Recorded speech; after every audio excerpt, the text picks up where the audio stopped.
The night was thick with silence, broken only by the faint hum of insects in the humid jungle. The SEAL team lay hidden in the undergrowth, their faces smeared with camouflage, bodies pressed flat against the damp earth. Sweat rolled down their necks beneath their helmets, soaking into their collars, but none dared move. They had been waiting for hours, pinned down, desperate, caught in a position that felt like the jaws of a trap slowly closing. The enemy knew they were somewhere in the valley. Too many patrols had been combing the area, too many lanterns swaying in the darkness, shadows slipping between trees like ghosts. Every rustle of a leaf, every crack of a twig made the men tighten their grips on their rifles. Captain Harris glanced at his men, reading the tension etched on each face. They had faced worse odds before, but this was different. The extraction bird couldn't risk coming in until the clearing was secured. And the clearing, just 200 yards ahead, was crawling with insurgents who had them outnumbered nearly 10 to 1. Harris swallowed the knot in his throat, weighing every option and finding none. They were soldiers, trained for impossible situations, but tonight they were cornered, and the jungle had turned against them. The minutes stretched like hours. Private Jenkins shifted his weight slightly, trying to ease the cramp in his leg, his lips pressed in a grimace. Beside him, Mendoza's breathing was shallow, his eyes fixed forward as though sheer focus could burn through the darkness.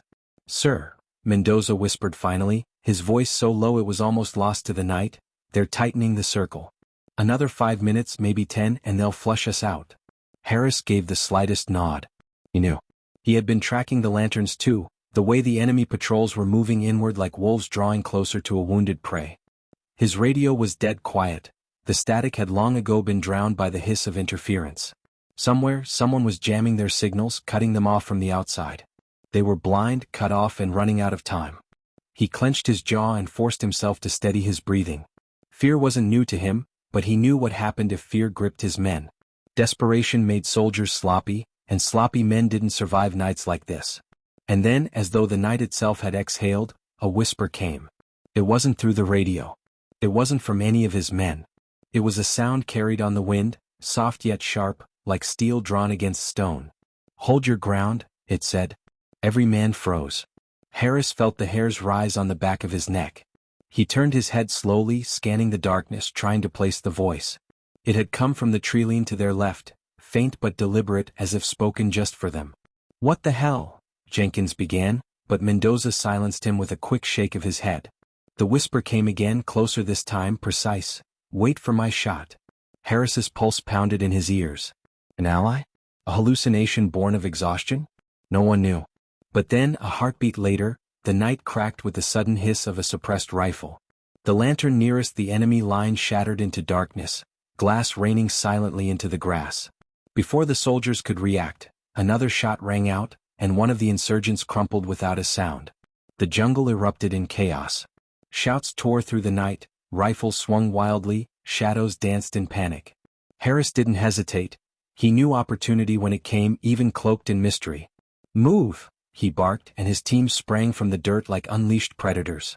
Gunfire roared, flashes lighting up the trees, but in the confusion the enemy couldn't focus. Harris's men darted forward, using the sudden darkness and disarray to their advantage, cutting down 2, 3, 4 of the enemy before they could even regroup. And all the while, from the tree-line above, more shots whispered out. Each one precise, deadly, timed to perfection. A figure none of them could see was carving a path for them, one round at a time. Jenkins dove behind a fallen log, his heart hammering. He had never seen anything like it. Whoever was up there wasn't just good. They were surgical, hitting targets in the pitch black as though they wore night itself like a second skin. Mendoza crouched beside him, reloading, his teeth bared in a wild grin. "Whoever that is," he muttered, "they're a damn ghost." Harris moved past them, signaling his men to push forward. The enemy was still reeling, stumbling over their own shouts, but they weren't breaking. If anything, more were coming, drawn by the noise. Harris could feel it in his bones. This was only the beginning of the fight. But now they had a chance, and in the SEALs' world, a chance was all they needed. The whisper came again, faint but clear, cutting through the chaos. "Left ridge, 30 meters. They're flanking." Harris swung his gaze instantly, spotting the shadows moving where he never would have looked. Without hesitation, he signaled Jenkins and Mendoza, and both opened fire, dropping the flanking squad before they could ambush. Harris's blood ran cold. Whoever this hidden shooter was, they weren't just firing blindly. They saw everything. They were watching the field like a hawk, guiding the SEALs with a precision that felt almost unreal. Harris didn't know if he trusted the voice, but he trusted results. And right now, results were the only thing keeping his team alive. More shots sang from the treeline, weaving between the SEALs' fire like threads in a tapestry. Harris pressed himself against a boulder, trying to catch his breath for a split second, when the thought hit him. This wasn't coincidence. Whoever this sniper was, they had been waiting here. Waiting for this moment. And the question burned in his mind, sharper than any fear. Waiting for the enemy, or waiting for them? The firefight raged across the clearing, bullets tearing through leaves and splintering bark. The SEAL team moved with brutal efficiency, slipping between shadows, their rifles barking in short, controlled bursts. Yet even in the chaos, Harris felt something uncanny guiding their survival. Every time a muzzle flashed in the dark, it was silenced by a single suppressed shot from the unseen sniper. Every time the enemy tried to outmaneuver them, the whisper cut through the noise, pointing them to danger before it even struck.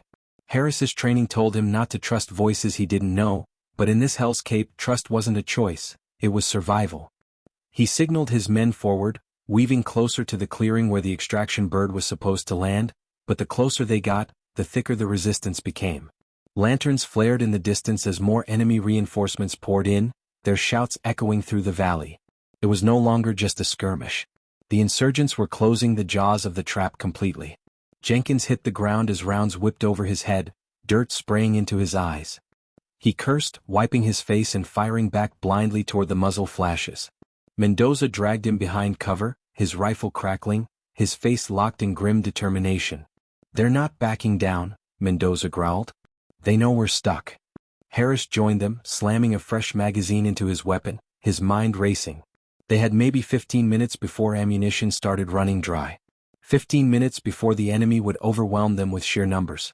And yet, every few seconds, another crack from the treeline thinned the tide. A lantern burst, another insurgent fell, another machine gun nest was silenced before it could rake the team's position. Whoever the sniper was, they weren't just helping, they were controlling the battlefield, bending the fight with a precision Harris had never seen. It was like an invisible hand turning the tide. The whisper came again, colder now, edged with command. "North Ridge. RPG team. If they fire, you're done." Harris's eyes snapped upward, and sure enough, through the shifting branches, he saw the faint outline of a launcher being shouldered. Jenkins, Mendoza, Ridge. Harris barked. Both men swung their rifles up and fired in unison, tearing the ambushers apart before they could unleash hell. Harris's stomach twisted. There was no way a sniper alone could see all this, no way they could watch every angle. Yet somehow the voice knew. Harris didn't have time to question it. He pressed his team forward, crawling through mud and underbrush until they reached a cluster of rocks overlooking the main clearing. From here the airstrip was visible, faint under the moonlight, but Harris's chest sank. The strip was crawling with insurgents, dozens, maybe more, spread out with heavy weapons and sandbags, waiting for the bird that would never come until the field was secure. Harris clenched his teeth. They had been led right into the lion's den. Bullets tore against the rocks, sparks spitting into the night. The team hunkered low, pinned again, their progress stalled. Jenkins panted, sweat dripping from his jaw. "We're not making it out, Captain." "Not unless—" He didn't finish the thought. They all knew what he meant.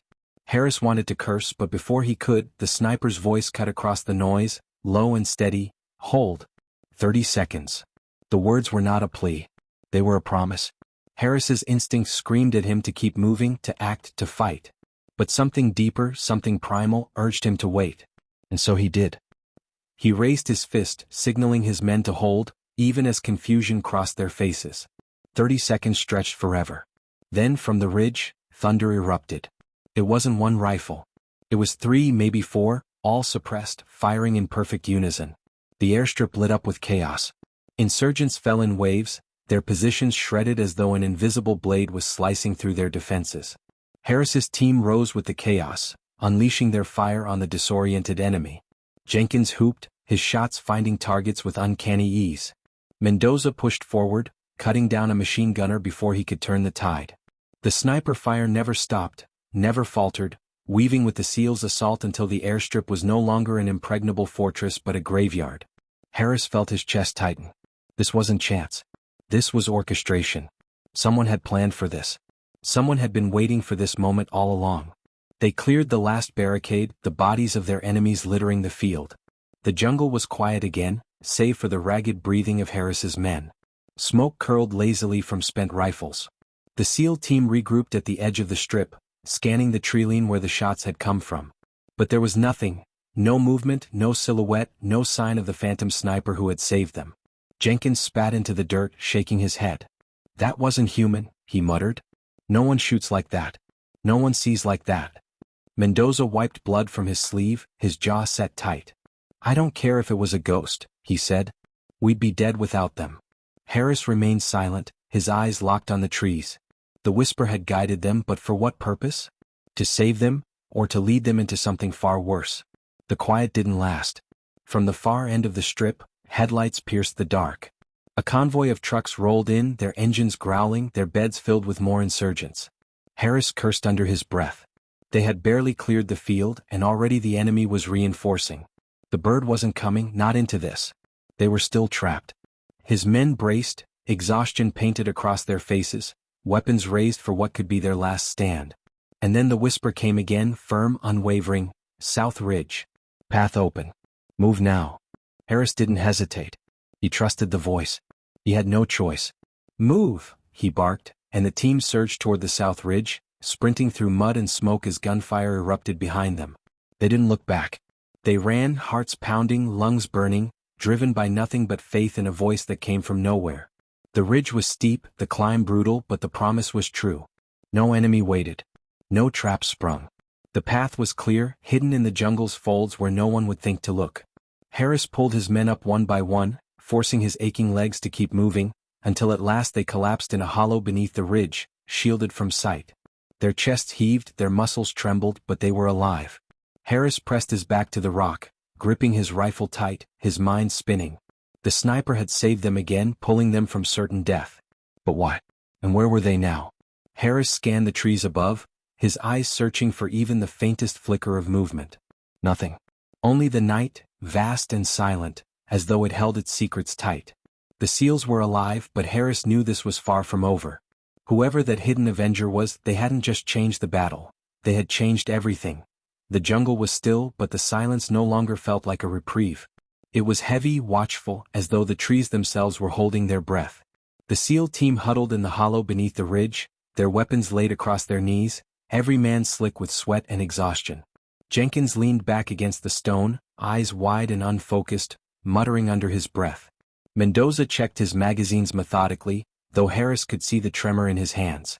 They were alive, but the cost was etched across every face. Harris forced himself to stay steady. A captain couldn't show cracks, not now. He kept his rifle balanced, scanning the treeline, waiting for the whisper. It had come every time they needed it, a lifeline in the chaos. But now nothing. The stillness stretched, gnawing at his thoughts, until finally Mendoza broke it. "Sir, what if we were just bait?" Harris didn't answer immediately. The question had been burning in his own chest. The sniper had saved them, yes, but had also steered them, guided every move, pulled them through the fight like pieces on a board. And for what? Harris swallowed hard, his voice low but firm. "We focus on the next step. We don't assume anything." But even as he said it, doubt crawled down his spine. Jenkins wiped his face, his voice unsteady. "Sir, we all heard that whisper. That wasn't comms. That wasn't anything I've ever heard before. You tell me, what the hell was that?" Harris opened his mouth, but no words came. He had no answer. They all knew it. It wasn't natural. Not the precision, not the timing, not the way the voice had cut straight through the fight, always one step ahead of death itself. Mendoza gritted his teeth, loading another clip. "I don't care if it was the devil himself," he muttered. "He kept us breathing." Harris almost snapped at him, but stopped. He couldn't deny it.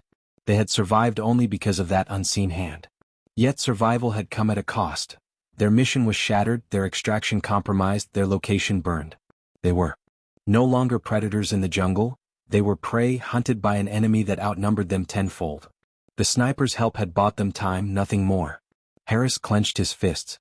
They needed answers, and he wasn't about to wait for them to drop from the sky. The first hint came not from the trees but from above.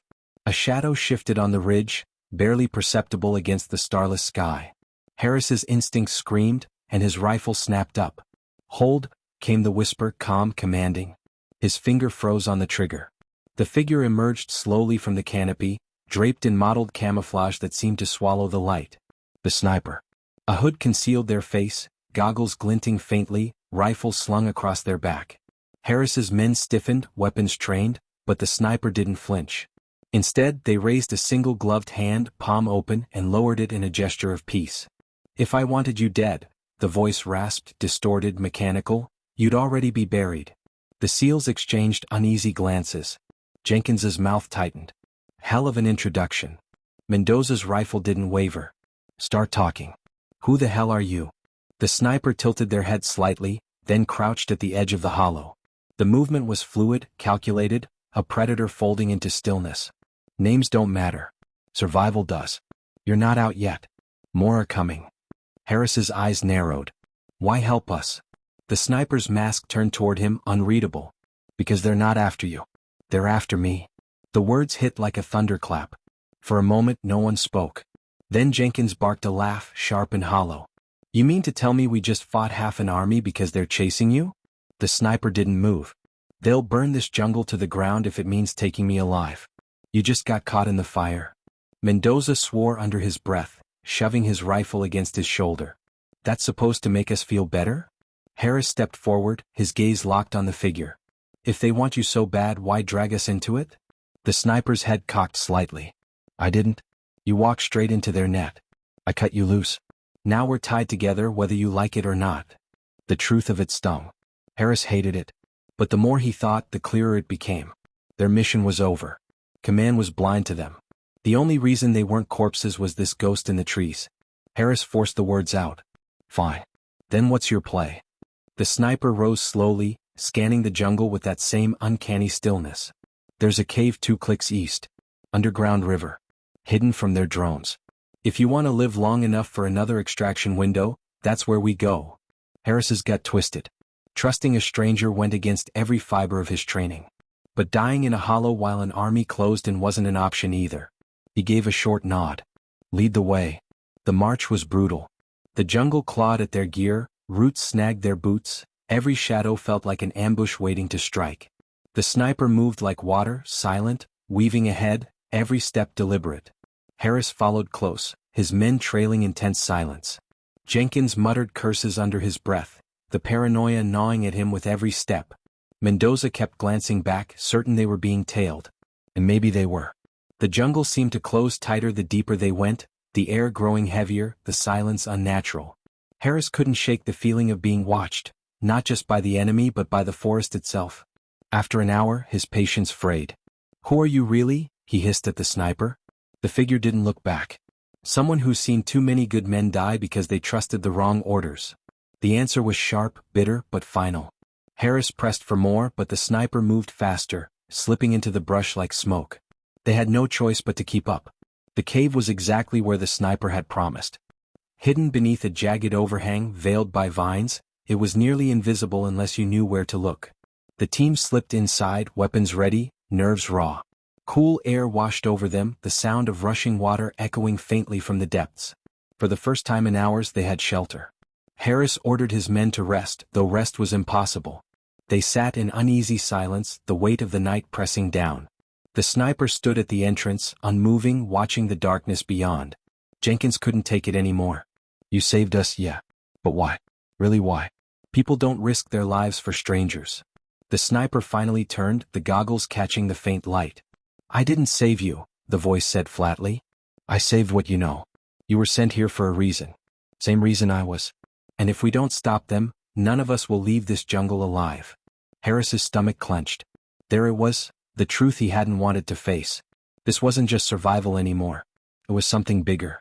And whatever it was, they were now neck-deep in it. The cave swallowed them whole, the thick air damp and cool compared to the choking heat outside. Water trickled down stone walls, echoing in slow drips that sounded like distant footsteps. The SEAL team spread out, rifles sweeping the shadows, but the place was empty save for the rushing underground river deeper in. Harris ordered Mendoza and Jenkins to cover the rear while he faced the sniper. The figure leaned against the wall near the entrance, still as stone, their rifle resting across their lap. The goggles reflected the faint light from a glow stick Jenkins had cracked open, but gave no hint of a face beneath. Harris crossed his arms, his tone sharp. "You said we were sent here for the same reason. Start explaining. The sniper tilted their head slightly, voice low and mechanical. You think this mission was about extraction? About recon? That's the lie they told you. Same lie they told me. Harris's jaw tightened. Cut the riddles. The sniper's head lifted, the voice sharpened. The people you fought tonight aren't insurgents. They're mercenaries. Hired. Armed. Paid by someone with resources you can't imagine. And what they want is in this jungle. Jenkins scoffed bitterly. What treasure? Ancient idols? We're bleeding for fairy tales now. The sniper didn't flinch. Not treasure. Technology. A weapon buried before your country even existed. The words hung heavy, absurd, but Harris saw the conviction in them. This wasn't madness. This was truth, and it chilled him to the bone. Mendoza frowned, shaking his head. Weapons. Out here? This is nothing but jungle. The sniper leaned forward, their voice a hiss. The jungle hides everything. During the war, planes went missing, convoys vanished, entire platoons swallowed without a trace. Do you know why? Because someone has been guarding what's buried here for decades. And now, someone else is trying to take it. Harris's throat went dry. He thought back to the sheer volume of enemy forces, the way they had hunted with such precision, the resources they poured into this valley. It wasn't normal. It wasn't local. This was bigger than any mission brief. Jenkins shook his head violently. No, this is bull. We're soldiers, not grave diggers. You're telling me we're caught in some conspiracy because of a fairy tale? The sniper's gaze fixed on him, unwavering. Fairy tales don't make men die in the hundreds. Look around you. Feel the weight of this fight. Do you think they send this much firepower for nothing? Jenkins looked away, jaw tight, his fear leaking into anger. Harris rubbed the back of his neck, trying to process. His gut screamed this was insane, but his instincts told him otherwise. Something about the sheer gravity in the sniper's words made denial impossible. The sound of shifting rocks snapped them all back. Mendoza spun toward the cave mouth, rifle raised, but the sniper held up a hand. Not enemy. A shadow moved outside, and a figure stumbled in, half collapsing against the wall. It was a local villager, shirt torn, face streaked with mud and blood. He looked terrified, eyes wide with desperation. He spoke in broken English, voice trembling. They burn village. Looking for the stone. Harris grabbed his arm, steadying him. What stone? Where? But the man shook his head, coughing violently, too weak to explain. Mendoza lowered him carefully to the ground, eyes hard. He's been running for hours. Whatever they're after, it's close. The sniper crouched beside the villager, speaking in his language, low, urgent words Harris couldn't understand. The man's response was faint but clear. When he finished, the sniper stood. He says they've already found the ruins. They'll move the weapon before dawn. Harris felt a cold weight sink into his stomach. If that was true, the entire region could explode into chaos. And what exactly happens if they succeed? Harris asked through clenched teeth. The sniper's reply was a whisper that seemed to drain the air itself. Then war won't be fought with armies anymore. It'll be fought with shadows, and your country won't even know it's already lost. Silence fell over the cave. The SEALs exchanged looks, the grim reality cutting deeper than any bullet. Jenkins cursed under his breath, Mendoza clenched his jaw, and Harris felt the crushing weight of command pressing down harder than ever. His mission had changed. No, it had been changed from the start. They hadn't been sent here to extract. They had been sent here blind, pawns in a game they hadn't even known existed. Harris turned back to the sniper, anger sharpening his voice. You knew. You've known this whole time. The sniper didn't deny it. I was sent here too. Same orders, same lies. They didn't expect me to last this long. Harris stepped closer, his eyes burning into the mask. So why keep helping us? For the first time, the sniper's voice softened. Because no one fights this war alone. Not anymore. Harris stared, struggling to read the truth behind the distortion of that voice. But deep down he already knew. This wasn't about trust. This was about survival. And right now, survival meant stopping whatever hell was about to be unleashed. The villager stirred, whispering something faint. The sniper bent close to listen, then turned back to the SEALs. He knows a path. Old tunnels under the ruins. It's our only chance to reach the weapon before they move it. Jenkins threw up his hands. We're barely standing as it is. Now you want us to crawl into some death trap for a story about ghost weapons. Mendoza snapped at him, fury in his voice. You saw what we just fought. You think they bleed like this for nothing? Jenkins's mouth worked, but no words came. The truth was undeniable. Harris silenced them both with a sharp gesture. Enough. We don't have a choice. If what's buried out there is half as dangerous as you say, it doesn't matter if this wasn't our mission. It is now. The words felt heavy in his throat, but once spoken, they were law. His men nodded reluctantly, and the sniper gave the faintest incline of their head, as though approving a move in a game only they could see. They moved out before dawn, guided by the villagers' weak directions and the sniper's uncanny instincts. The jungle seemed to close in tighter with every step, the air buzzing with unseen eyes. Harris felt it pressing on him, the knowledge that the enemy was out there in numbers beyond counting, and yet somehow they slipped between patrols like smoke. Every time Harris thought they were exposed, the sniper froze them in place a heartbeat before a lantern passed, or guided them through a shadow that concealed them perfectly. It was unnatural, unnerving. Jenkins muttered, "It's like they see the future," and for once Harris couldn't bring himself to disagree. By the time the ruins came into view, a jagged silhouette against the paling sky, Harris's skin crawled. Ancient stone swallowed by vines and roots, a temple older than anything his mind could fathom. And in its shadow, floodlights blazed, trucks rumbled, and mercenaries swarmed like ants. Harris clenched his rifle tighter, his pulse steadying. They were outnumbered 100 to 1, but none of that mattered anymore. The sniper's voice slid into his ear, barely a breath. This is where it begins. And Harris knew, with bone-deep certainty, that it was also where something would end. The jungle night was thick with tension. Every shadow seemed to stretch and move on its own, every breath of wind across the treetops carried the possibility of danger. The SEAL team lay low in the mud, soaked in sweat, mud streaking their fatigues, rifles clutched tight. They were exhausted, but none of them dared to close their eyes. They knew their mission wasn't over, not until every last hostile patrol had been neutralized, not until their captured comrade was brought back safely.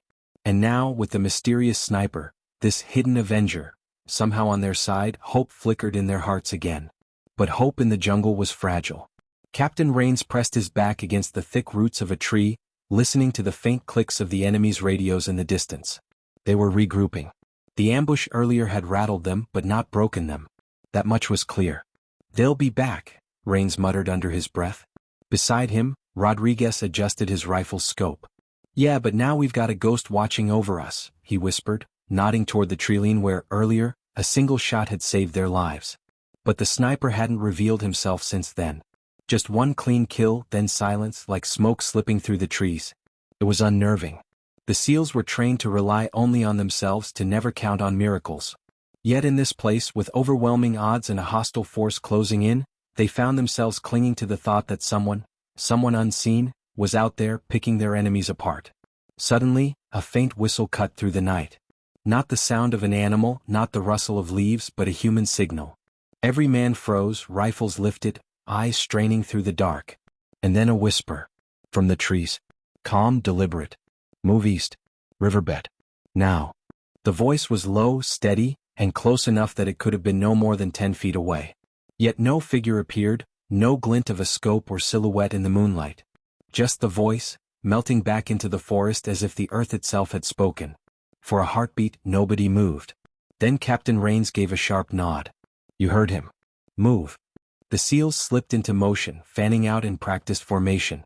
The mud sucked at their boots, vines snagged their gear, but they pressed forward, trusting that disembodied instruction. They didn't know who the sniper was, what his agenda might be, but the precision of that earlier shot had proven one thing. Whoever he wasn't ordinary. The riverbed was barely more than a shallow ditch cut into the jungle floor, its waters low and sluggish. But it offered cover, a natural trench shielded by the high banks and thick brush. The team dropped into it, rifles braced, eyes on the ridges above. They hadn't been in position for more than a minute before the sound came. The crunch of boots. Dozens of them. Enemy patrols, moving fast, voices hissing orders in a language most of the SEALs didn't understand. Flashlights swept across the undergrowth. "Hold," Rains whispered, hand raised. The soldiers passed overhead, unaware of the men hidden just below them in the ditch. One wrong sound, one unlucky beam of light, and they would be discovered. The SEALs kept their breathing shallow, fingers tense against their triggers. Then it happened. A beam of light dipped too low, catching the glint of steel from Rodriguez's barrel. The soldier above shouted. Before the SEALs could even rise, a sharp crack split the night. The flashlight bearer dropped instantly, skull snapped back with surgical precision. Another shot rang out, another enemy fell. Then another. The sniper's fire was like lightning, swift and merciless, each shot perfectly timed. Chaos erupted. The patrol scattered, some firing wildly into the trees, others diving for cover. The SEALs took their chance, vaulting up the bank and unleashing controlled bursts of fire. The air filled with muzzle flashes and shouts, dirt and leaves exploding under the storm of bullets. But the sniper was everywhere, or at least it felt that way. Every time an enemy soldier broke cover, a single shot dropped him. Every time the SEALs looked to their flank, it was already protected. Whoever this Avenger was, he fought like a ghost, never visible, yet always there when needed. The skirmish ended almost as quickly as it began. Within minutes, silence fell again, broken only by the drip of water in the riverbed and the moans of the dying. The SEALs regrouped, breathing hard, eyes darting through the shadows. "Who the hell is this guy?" Ramirez muttered, wiping sweat from his brow. "Doesn't matter," said Rains, though his own voice was tight with unease. "As long as he's on our side." But the unease lingered. Soldiers didn't just vanish into thin air. No marksman could move like that, shooting from one angle then another as though teleporting through the trees. It defied explanation. The whisper came again, closer this time. "North Ridge. They'll come again." The team spun, rifles raised, scanning the treeline. Nothing. Just darkness. "Show yourself." Rodriguez hissed, voice sharp with frustration. "If you're helping us then." "Not yet," the voice interrupted, firm and final. "Stay alive. That's all that matters." Then silence. The SEALs exchanged looks. None of them liked being toyed with, not by enemies and certainly not by some unseen ally. But they had no choice. The sniper's guidance had saved them twice now. To ignore him would be suicide. So they moved again, pushing toward the North Ridge, every sense straining, every nerve raw. The jungle seemed to close in tighter the further they went, as though the forest itself were watching, waiting. Half an hour later, they reached a clearing at the base of the ridge. And there, half hidden under a canopy of branches, they saw it, the enemy camp. Dozens of tents. Armed guards patrolling. And in the center, a cage. Inside it, huddled and bound, was their missing comrade.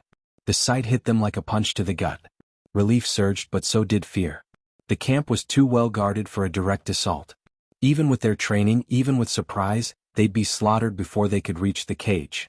And then, from the trees above, the whisper came again. "Wait for my mark." The SEALs crouched low, hearts pounding. Somewhere in the branches, unseen eyes were watching, unseen hands steadying a rifle. The hidden Avenger was about to strike. The gunfire died down, leaving only the whine of the wind and the heavy pounding of rain as it began to drift in from the east. The SEAL team crouched low in the hollow of the ravine, their bodies slick with mud, hearts racing. Their ammo was dangerously low, and the enemy wasn't finished yet. The faint hum of engines carried across the valley, armored transports closing in. Rodriguez spat blood into the dirt, shaking his head. "We can't hold this position much longer. We're boxed in." Collins checked the last magazine he had. 3 rounds. That's it. After this, it's knives and prayers. His voice was steady, but his eyes betrayed the exhaustion pulling at him. Then, as if the forest itself had heard their desperation, a soft click cracked from the treeline. The unmistakable pop of a suppressed rifle followed, so faint it was almost drowned out by the wind. A mercenary dropped instantly, a clean hole drilled through his helmet before he even registered what happened. Another fell seconds later, chest erupting with precision fire. "Sniper," whispered Kane, relief cutting through his fatigue. His voice carried both awe and disbelief. "He's back. The hidden Avenger."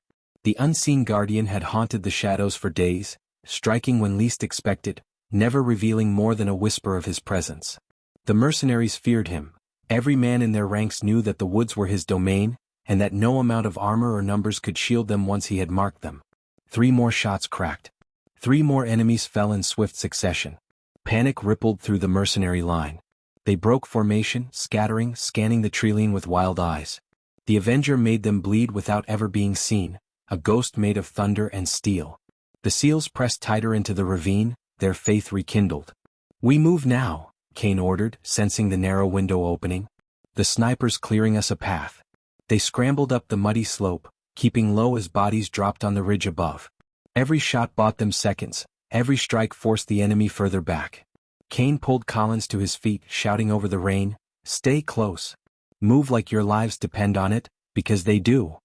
As they crested the ridge, the devastation revealed itself. Half a dozen mercenaries sprawled in the dirt, lifeless, their weapons still warm in their hands. Beyond them, the armored transports bristled with soldiers preparing to deploy, but their heads jerked with paranoia. They fired blindly into the trees, desperate to silence the phantom watching them. "Where is he?" Rodriguez muttered, eyes darting toward the canopy. He wanted to see their savior, to thank him, to know the face behind the rifle. But there was nothing, only shadows, mist, and the unyielding forest. The SEALs pushed forward, weaving through fallen enemies. A sharp crack rang again, and one of the armored transport's gunners toppled sideways, throat torn open by a perfect shot. The mercenaries lost their nerve, ducking for cover as the Avenger's unseen hand punished every attempt at resistance. "He's thinning them out for us," Kane realized, voice tight.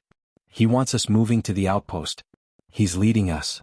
They followed the trail of chaos, pushing toward the northern ridge where the outpost beacon blinked faintly in the storm. The rain intensified, turning the dirt into slick rivers, masking their movements. Above, the trees groaned with the wind, but through it all, the sniper's rhythm never faltered. Each shot was deliberate, each one saving a life. By the time they reached the clearing, the mercenary line was broken. Dozens of them had fled into the jungle, terrified of an enemy they couldn't see or fight. Only burning transports and fallen bodies marked where their strength had once been. The SEALs collapsed behind a broken wall of the outpost, gasping for breath. For the first time in days there was silence. Tense, fragile silence. Collins slumped against the wall. "That man's not human," he breathed. "Nobody shoots like that. Nobody moves like that. He's something else." Kane didn't answer immediately. His hand rested on his rifle, his eyes scanning the treeline where the shots had come from. Somewhere out there, the Avenger was watching. "He's human," Kane finally said, voice low. "But he's a kind of human the rest of us could never hope to be." The team sat in silence, rain dripping from their helmets. Gratitude swelled in their chests, mixed with unease. They owed their lives to a ghost, a man who had turned their desperate last stand into a fighting chance. Then, as if to remind them that this was no dream, a faint whisper crackled in Kane's earpiece. The voice was raspy, controlled, heavy with a weight that came from years of war. "Keep moving north. I'll cover you." Kane froze. His men looked at him expectantly. He hesitated, then nodded. "It's him." The voice didn't return. But it didn't have to. As night began to fall, the SEALs moved again, guided by the hidden sniper's promise. Whenever danger threatened, his rifle sang. Whenever mercenaries gathered courage, he cut them down. The forest itself seemed alive, bending to the will of the Avenger, swallowing the enemy whole. By dawn, the SEALs had reached the higher ridges overlooking the valley, battered but alive. The storm had passed, leaving the jungle quiet, heavy with the scent of wet earth and gunpowder. Kane ordered a halt, giving the men their first real rest in days. They built a small fire from broken branches, its smoke curling faintly in the cold morning air. The team sat around it, silent, reflecting. Their eyes occasionally flicked to the treeline, half expecting the sniper to emerge. But he didn't. He never did. The only sign of him was the echo of his rifle shots in their memories, and the certainty that he was still out there, watching. Collins stirred the fire with a stick. "Do you think we'll ever see him?" Kane's gaze stayed fixed on the horizon. "No. Men like that don't show themselves. They stay in the shadows. That's where they belong." But even as he said it, a part of him hoped he was wrong. A part of him wanted to meet the ghost who had saved them, to understand the man behind the myth. Because in the darkest night of their lives, when hope had been stripped away, the hidden Avenger had whispered from the trees, and turned the tide. And now, they owed him everything. The forest had turned into a battlefield of shadows, whispers, and unseen movements. The SEAL team, hardened by countless operations, knew this night would be remembered differently. It wasn't just about survival anymore. It was about vengeance, justice, and the strange miracle of a hidden Avenger who had appeared in their darkest hour. The sniper's presence had turned the tide. His bullets didn't just strike, they spoke, sending panic through the enemy ranks. Each shot was carefully chosen, not wasted, not hurried, always purposeful. The mercenaries who had once surrounded the SEALs with overwhelming force were now fraying at the edges, questioning the wisdom of pressing forward. Fear spread through them like fire through dry grass. But fear alone wasn't enough to guarantee survival. Lieutenant Mason, the SEAL's commanding officer, crouched low behind the roots of a massive oak, his breathing steady but his mind racing. He could feel the weight of his men's lives pressing down on him. "Listen up," he whispered into the comms. Our ghost in the trees is buying us time, but that's all it is, time. We need to move, regroup, and find a way to punch through before reinforcements arrive. This isn't over, not by a long shot. His words steadied the team, a reminder that their discipline mattered now more than ever. Sergeant Cole, blood streaking his temple but eyes sharp as ever, gave a grim nod. We use the chaos. Push through the north line, they're breaking there. Copy, Mason said. Then, almost to himself, he added, whoever you are up there, keep watching us. As if in answer, a bullet whistled from the treeline, striking an enemy who had been creeping too close on Mason's flank. The body crumpled silently into the ferns. The SEALs didn't waste time marveling. They surged forward like ghosts themselves, moving with precision, covering one another, trading bursts of fire with the mercenaries. The night became a blur of muzzle flashes, smoke, and the thunder of rifles. But woven through that chaos was the steady rhythmic crack of the sniper's rifle. Each shot was like a guardian angel's whisper, protecting them in ways they couldn't see until it happened. Private Ramirez, the youngest of the SEALs, felt his heart hammering as he dove behind cover. Lieutenant, he gasped, why's he helping us? He could have walked away. Whoever he is, he's risking everything for us. Mason didn't have an answer. But he knew in his gut that some debts weren't written in words. They were carved in blood, in honor, in the silence of the battlefield. Whoever this sniper was, he had his reasons. The SEALs pressed deeper into the forest. Branches tore at their gear, mud clung to their boots, but they didn't stop. Behind them, the mercenaries regrouped and tried to press their assault, their leader screaming orders to drive the SEALs into the open. Yet each time they surged forward, another sniper round cut them down, forcing hesitation, stalling their momentum. Still, the mercenaries had numbers. The SEALs knew they couldn't simply rely on the hidden Avenger forever. Eventually, luck ran out, bullets ran dry, or fate demanded a heavier price. The breaking point came when an explosion rocked the ground to their left. A grenade had landed close, too close. The blast sent Sergeant Cole sprawling, his leg torn open. He gritted his teeth, refusing to scream, but Mason saw the blood pumping out. Medic! Mason barked, dragging Cole behind a tree. Ramirez scrambled to help, hands shaking but determined. They worked fast, tying a tourniquet, sealing the wound as best they could. The mercenaries pressed in. This time they weren't breaking. Gunfire rained down like a storm. Mason knew they'd be overrun in seconds. And then, crack. A single shot cut through the night, louder than thunder. Not because of its sound but because of its effect. The mercenary leader, the one bellowing orders and rallying his men, suddenly jerked backward and fell. Dead before he hit the dirt. For a moment everything stopped. The mercenaries froze, their momentum stolen, fear clawing at their hearts. Without their leader, the chaos consumed them. Some broke ranks, retreating into the shadows. Others fired wildly, desperate but uncoordinated. Now! Mason roared. The SEALs surged with renewed fury, pushing through the line. They moved like predators, striking hard, covering Cole as Ramirez and another SEAL dragged him along. The forest swallowed them deeper, away from the worst of the firefight. But Mason couldn't help it, he looked back. His eyes searched the treeline, searching for the phantom sniper. All he saw was the faintest shimmer of movement, a silhouette against the stars, before it melted back into the shadows. Hours later, when the team finally reached a temporary safe zone deep in the wilderness, exhaustion hit them like a wave. They collapsed into defensive positions, tending wounds, conserving strength. Cole was stable, barely but alive. The silence of the forest returned, broken only by their ragged breaths. But there was something else too. A sense that they weren't alone even here. Ramirez stared into the trees, whispering almost reverently. He's still out there, isn't he? Watching us. Mason didn't reply immediately. He sat with his back against a tree, rifle across his lap, eyes on the darkness. He thought about the sniper's precision, his uncanny timing, the way his presence had shifted the entire tide of battle. Finally Mason spoke, his voice low but certain. Yeah, he's out there. And tonight he wasn't just our protector. He was our shadow. Our Avenger. No one argued.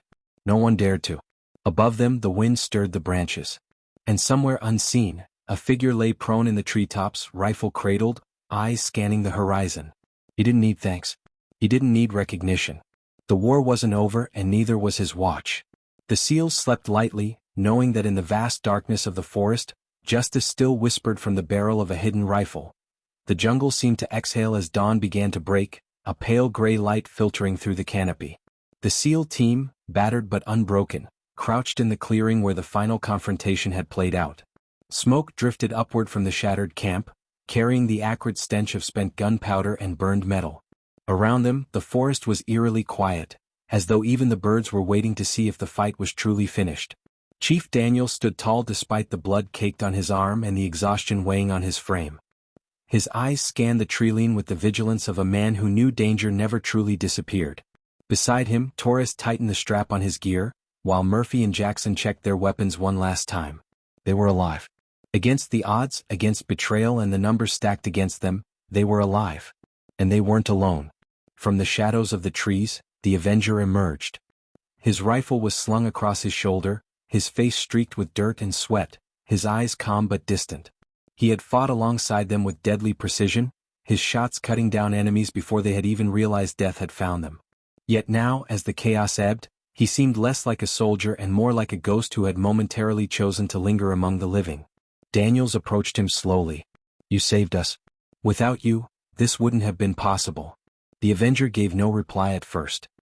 He simply nodded, his gaze sweeping across the battered clearing, as though he were tallying every loss and every scar carved into the land. Finally he spoke, his voice low, raspy, carrying the weight of years of silence. "I didn't save you for thanks. I saved you because someone had to." Jackson, still catching his breath, wiped the grime from his face. "Man, you came out of nowhere. One second we were cornered, next second, bam, headshots from the trees. Who are you really?" The sniper's eyes flicked toward him but gave nothing away. "I was one of you." "What?" "Long ago." The SEALs exchanged uneasy glances. They'd heard whispers about the Avenger, about a soldier who'd lost everything to betrayal and had vanished into the wilderness, waging his own private war. To see him in flesh, to stand beside him, felt surreal. Daniels pressed. "If you were one of us, then why stay hidden? Why live out here instead of coming back?" The Avenger looked skyward where the canopy opened slightly, letting in the dim morning light. "Because I learned something the hard way. Not all wars are fought with orders. Some wars are fought alone because no one else will." He adjusted the sling of his rifle. "And because I wasn't ready to face the world again." For a moment, silence reigned. Then Torres broke it, his voice softer than usual. "Well, whatever your reasons, you've given us a second chance. And I'll never forget that." The Avenger gave a faint, almost imperceptible smile, though it carried a sadness that ran deep. "You'll forget me. That's how it should be. Men like me aren't meant to be remembered." The team didn't agree, but they didn't argue. They knew this was not a man you could persuade with words. His scars weren't just on the surface, they ran deeper, carved into his soul. As the sun crept higher, Daniels gathered his men. "We need to move. Our extraction point's not far, and command will be waiting for confirmation. Let's finish this." The SEALs nodded, but as they began to head toward the narrow jungle path, Daniels turned back. The Avenger had not moved. He stood at the edge of the clearing, half shrouded in mist, already retreating into the role of phantom. "You're not coming with us?" Daniels asked. The sniper's gaze lingered on them for a long moment, then drifted toward the horizon. "No. My war isn't done. Not yet." Daniels took a step closer. "You could have a place with us. You'd never have to fight alone again." The Avenger shook his head slowly. "I fight better alone. And besides, if I came back they'd just see a broken ghost. Out here at least I have purpose." Something in his tone silenced further protest. Daniels understood, though it pained him. Some men carried burdens too heavy to set down, even among brothers. Finally the Avenger added, "But know this, you were worth saving. Don't waste the chance you've been given. Make it mean something." Those words lingered like a command and a blessing both. The SEALs nodded, each silently promising themselves that they would. With that, the Avenger turned. His figure blended into the trees as though the forest itself swallowed him whole. Within seconds he was gone. No trace, no sound, only the faint echo of a man who had chosen exile over redemption. The SEALs stood in silence for a heartbeat longer, each feeling the weight of the encounter settle over them. Then Daniel squared his shoulders. "Move out." They marched through the jungle, the morning light strengthening with every step. Behind them, smoke rose from the ruins of their enemy's camp, proof of the battle they had survived. Ahead of them lay uncertain roads, but they no longer walked them blind. They carried with them the memory of a shadow who had fought not for glory, not for orders, but because it was right. Hours later, at the extraction point, The rotors of a helicopter thundered through the air. The SEALs boarded, their bodies aching, their minds replaying every second of the night before. As the chopper lifted, the jungle shrank beneath them. Yet in their hearts, they knew a part of that place would never leave them. Murphy leaned back, exhaustion finally catching up with him. Think we'll ever see him again? Daniel stared out the side of the chopper, eyes scanning the endless green stretching into the horizon. No, he said quietly. Men like him don't come back. They just keep fighting somewhere in the shadows. The others fell silent, letting the words settle. And deep in the jungle, where the echoes of battle had faded, the Avenger moved like a ghost between trees, his rifle steady, his eyes sharp. His war was not over, and perhaps it never would be. But for a fleeting moment, he had stepped from the shadows to remind a band of brothers what survival and sacrifice truly meant. And then, just as silently, he vanished once more into legend. The end.